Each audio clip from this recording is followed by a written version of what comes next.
पुलिंदक शुंग की कहानी। बहुत समय पहले भारत में एक शक्तिशाली वंश हुआ करता था, शुंग वंश।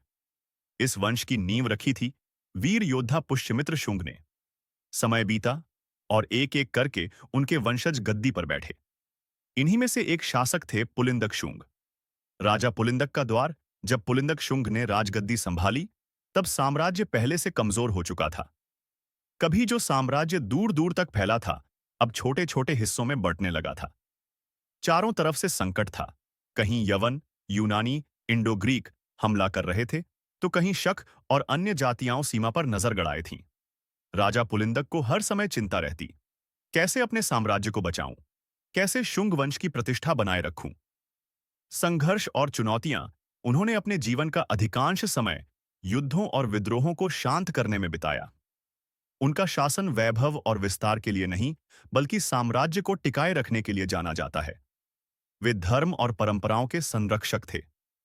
ब्राह्मणों और वैदिक रीति रिवाजों को बढ़ावा देना उनका मुख्य कार्य था।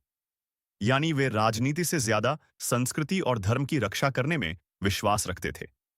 अंत की ओर लेकिन धीरे धीरे साम्राज्य की पकड़ ढीली पड़ती गई।